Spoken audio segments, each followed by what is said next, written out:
समझना चाहिए, वो ये समझते हैं हमारी ज़ियारत ही अभी मुकम्मल नहीं है।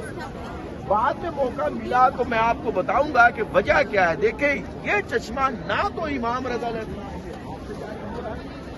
ना तो किसी महसूल की जहाँ पर आमद हुई है मौला ने इस पानी को हाथ लगाया तो इसके अंदर करामत होगी, मौजदा हुआ नहीं। ये बना हुआ है, पत्थर लेके आए हैं हरास से, लाने वाला है नादर बादशाह, बनाने वाला नादर बादशाह। एक गोल सा पत्थर जहाँ मन्नत मांगी, अफगानिस्तान किया, जंग की, कामयाब हुआ, रास्ते में उसे पत्थर मिला, ऐलान कर दिया नादर बादशाह ने, जो भी इस पत्थर को 14 दिनों में मेरे 8वें करीम मौला तक पहुंचाएगा मैं उसे नवाज दूंगा। वो अलग दास्तान है कि जब वक्त से पहले वो लेके आया, जिसने लाया उसके साथ क्या हुआ, ये पत्थर आ गया। अच्छा, इस पत्थर के ऊपर ना एक कपड़ा लगा देते थे और पानी मशकीलों के जरिए, बर्तनों के जरिए मुख्तलिफ जगह से भर के लेके आते थे। अच्छा, गर्मियों में 11 से लेके 2 बजे तक ये पानी हो जाता था गर्म। पानी गर्म हुआ, जो पी रहा उसे गर्म लग रहा था। एक अगर आप गूगल में भी लिखेंगे ना इस्माइल तला, तो फौरन इस सबील की तस्वीर आ जाएगी। देखिए, बना हुआ वलीउल्लाह के हरम में, बनाने वाला नादर बादशाह है, लेकिन मशहूर हो चुका है इस्माइल के नाम पर। क्यों? क्योंकि उसने आने वाले मौला के मेहमान का एहतराम किया, जाहिर का एहतराम किया, और खुदा की तरफ से उसके ऊपर लुत्फ करम हुआ। पानी पिया, लगा उसे गरम, गरम लगा तो वहां पे गया बाबुल मराद में। बाबुल मराद में पहुंच के उसने अपनी अर्जी पेश की, अपने लिए जो दुआ मांगी, सच्चों के दर पे सच्चे दिल के साथ उसने मौला से बात की। मौला, आप तो जानते हैं मेरे पास इतनी मालूम दौलत नहीं है, काश मेरे पास इतना सोना होता और मैं इस सबील के ऊपर सोने का साया बना लेता। क्यों? ताकि आपके आने वाले मेहमान ये गर्म पानी न पीते। बस उसने सच्चे दिल के साथ सच्चों के हजूर हाजिर होकर सच्चों के आए हुए मेहमानों का एहतराम किया। उस खालक ने उसके ऊपर करम किया, उसके दिल में एक रात को डाल दिया, पलट के वापस गया। उसका जो मुल्क का बादशाह था उसे मुश्किल आई, इसने उसे निजात दी। उसने ऐलान किया कि मैं इसको इसके वजन के मुताबिक सोना दूंगा। अब इस्माइल को वो सोना मिल गया। वो सोना चाहता तो अपने पास रख लेता, आधा लेता आधा रख लेता, लेकिन वो सच्चों का मानने वाला था, सच्चाई का इजहार करना चाह रहा था। इसलिए जैसे ही उसे वो सोना मिला, एक माशा, एक तोला भी नहीं रखा, उसी सोने को उठाया, उठा के मौला के कदमों में रखा और आके फिर सजदा शुक्र किया। हमारा तो सोना हाथ से जा रहा हो, दिल धड़कने लग जाता है, सांस सूखने लग जाता है, लेकिन कुर्बान जब उस पर उस पूरे वजन के मुताबिक सोने को मौला के कदमों में लाकर शिकवा नहीं, परेशान नहीं हुआ, बल्कि सजदा शुक्र अदा किया। मौला, आपने तो मेरे मुल्क के बादशाह को मेरे कदमों में झुका दिया और जिसके पास ये सारा खजाना था उसे मेरे कदमों में झुका दिया। अब इस सोने की मेरे सामने क्या वैल्यू है? मुतवल्ली को कहा, ये मैंने वक्फ किया है, ये सोना किसी और जगह इस्तेमाल नहीं होना चाहिए। इस पानी की सबील के ऊपर सोने का साया बनाए ताकि मेरे मुर्शद के आने वाले मेहमान ये गर्म पानी न पिए। जब से ये वो उसी सोने से ये साया बना हुआ है, उस वक्त तक पानी इसका गर्म नहीं। अब जो भी जाहिर आ रहा है मौला के कदमों का बोसा लेने के लिए, उसे सबसे पहले इस सबील के पास लाया जा रहा है।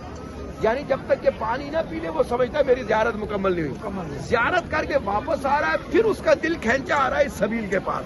अच्छा, पलट के जा रहा है वापस, उसके चाहने वाले जिससे बहुत ज्यादा मोहब्बत करता है, जो बेचारे बीमार पड़े हुए हैं, बड़ी मुश्किल से किसी न किसी तरीके से ये पानी लेगा, बोतल में डाले, बर्तन में डाले, अपने मुल्क में पानी लेके जा रहा है। यानी जब तक ये सबील कायम है, जब तक आपके दिलों को ठंडक मिलती रहेगी इस पानी की वजह से, उस वक्त तक उसकी कब्र मुनव्वर होती रहेगी जिसने मौला के आए हुए मेहमान का एहतराम किया।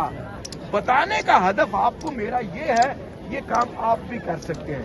जरूरी नहीं है कि आप जाहिर का एहतराम करने के लिए सोना लगा दें, सोना सजा दें, नहीं। आप जाहिर के एहतराम में उसके नंगे पैरों के नीचे जूती भी लगा सकते हैं।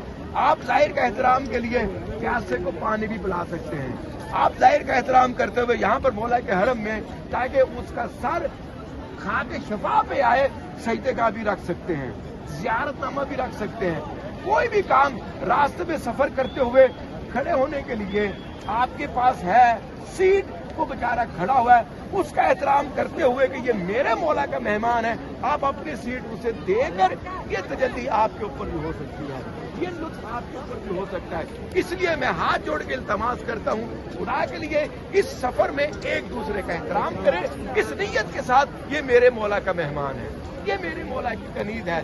ना चाहते हुए आप इस सफर में एक दूसरे का एहतराम करें कि ये मेरे मौला का मेहमान है। जब आप दोनों मिलके मुश्तरका मेजबान के पास जाएंगे, मौला के दिल को तस्कीन पहुंची होगी, मेरी खातर ना चाहते हुए इसने मेरे मेहमान का एहतराम किया, ये आपकी दुआ की कबूलियत का वसीला बनेगा।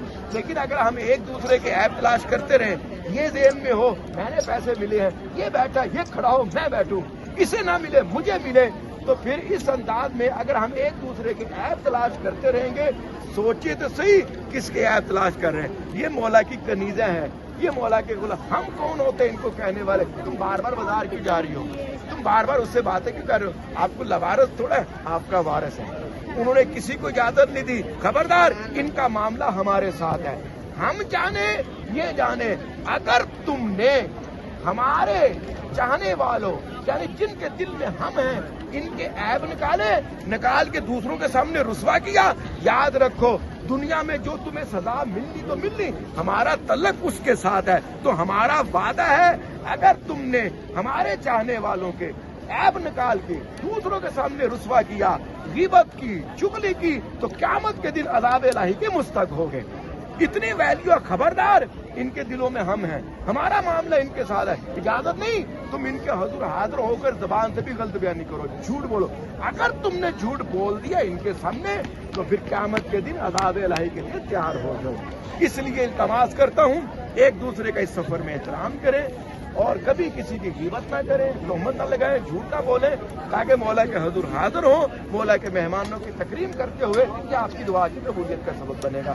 दुआ करें हमारे आका मौला इमाम ज़माना अलैहिस्सलाम पे जल्द ज़हूर हो। या अल्लाह, ये जो सरजमीन है यहाँ पे वलायत का परचम लहरा रहा है, वलीउल्लाह के हरम में भी ज्वाला मुबारक है, इसके ऊपर या अली इब्न मूसा रज़ा नहीं लिखा हुआ, बल्कि ला इलाहा इल्लल्लाह का मोनोग्राम है, नीचे नस्रुम मिनल्लाह फातुल करीम की आयत है और कामयाबी का ऐलान हो रहा है। वो परचम जो रहमतुल्लाह आलमीन ने गदीर के मैदान में दिया था, वो है वलायत का परचम, वो है अली वलीउल्लाह का परचम। वो परचम आज किसी और के हाथों में नहीं है, वो सईदा के लाल सैयद अली हुसैनी खामनई साहब के हाथों में है। या अल्लाह, इन हाथों को सेहत और सलामती के साथ तूल उम्र अनायत फरमा दे। या अल्लाह, सईदा का लाल मुसलमानों को आपस में एक करने के लिए, मोमिनों को एक जान बनाने के लिए, बिलखसूस दुश्मनान अहले बैत, मुनाफिकीन और इसराइल को निस्तनबूद करने के लिए सईदा का लाल सैयद अली हुसैनी खामनई साहब हमें जो भी हुक्म दे, हमें अमल करने की तौफीक अता फरमाए। या अल्लाह, हमारे घरों में वलायत के निज़ाम को नाफिज कर, हमारे इस वजूद में वलायत के निज़ाम को नाफिज कर। या अल्लाह, हम दुनिया में जिंदा रहे इश्क मुस्तफ़ा में अली अली करते हुए, हमें मौत आए तो कायम आले मोहम्मद के कदमों में इमाम ज़माना अलैहिस्सलाम के जल्द ज़हूर के लिए 3 मरतबा दुरूद पाक की तिलावत फरमा दें।